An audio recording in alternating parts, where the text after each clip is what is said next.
Inferential statistics really boils down to having a population, taking a sample from that population in an effort to understand something about the overall population. Now, what we typically do, we take a sample and calculate, for instance, the sample mean. And what the central limit theorem has brought us is the understanding of the distribution of those sample means. We know that the individual sample that we take, that sample mean, is bound to have some sampling error. It's highly unlikely to be exactly the population mean. But the central limit theorem gives us a way to examine or to understand how close we tend to think a, a an individual sample mean might be from the true population mean, and we can get a good grasp on that distribution. Now, what we've learned from the central limit theorem is, in fact, that these distributions are going to be normally distributed, and again, that has very powerful results because of our ability to handle the normal distribution, as we've seen through the z-score and the z-table. So if we have a distribution, normal distribution, we can apply the methods of the z-score, or calculate the z-values. So let's imagine we have a population. Let's say we know we have 36 students, and we want to know the average height. Okay, we've talked a little bit about height before, but maybe we know something about this population. We know that the mean is, let's pick something, 64, and the standard deviation of this population is 2. Pretty tight distribution, I think, relative to other height distributions, but that's what we'll have. And so now when we think about taking a sample, and let's say instead of taking, again, measuring all 36, we take a sample of 9. Okay, so n is going to be equal to 9. We sample 9 random students.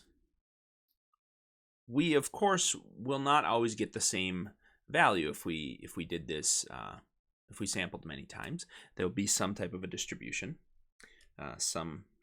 We take a sample and it might fall above the mean. It might be right close to the mean. It might be way out here. And even with, so 36, how many different samples could we have? That would be 36 choose 9.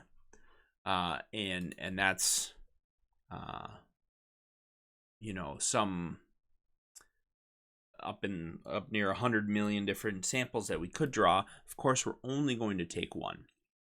Now let's say we take a sample and we find that sample has a mean of, say, 65. So we're 1 inch higher than the actual population mean. What's the likelihood that we would find a sample that high or that tall? Is that the way to say that?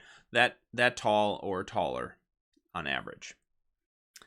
And by applying our methods of the z-score, we can quickly calculate that. So remembering the z-score being x minus mu divided by sigma, or that's the way we went about it in chapter 7. Now, we're in a little bit different boat here. So we have the z-score, but at this point we want to measure the mean. We were talking about the sample mean. We're talking about the sample mean distribution.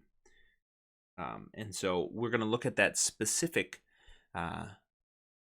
x bar, and we are going to look at how far that sample mean is from the population mean, and then put it in context of not the standard deviation, but rather the standard deviation divided by n, which another way to write this is x bar minus mu over sigma x bar, right? And so remembering that what we're really examining is the distribution of the sample means. I don't know why I redrew this. It's the same as this one. And we know that this value, that's not what I wanted to write. The mean of the x bars is the population mean. Okay, and we know the sigma x bar is population sigma divided by the square root of n. Now, as I've mentioned, this is a kind of unique situation where we've decided that we know this information, and that's largely what we're handling here in chapter 8. And in practice, we often don't know these, and so we'll cover that more in chapter 9. But for now, we know that we took an x bar and then we got 65. So our one sample was 65. So what is the likelihood that we would find a sample of 65 or taller? And we can go ahead and just plug it in and say, well, z is 65 minus 64 divided by, what did we say, 2 divided by the square root of 9. And so that's going to be 1 over 2/3, or we get a z-score of 1.5. Now, the z-score is, we don't have to make any different manipulations in terms of the fact that we're dealing with sample means instead of the individual. So it's the same process. We pull up the z-table, and you can do this and verify that I'm doing this right. But the z-score of 1.5 gives me 0.4332.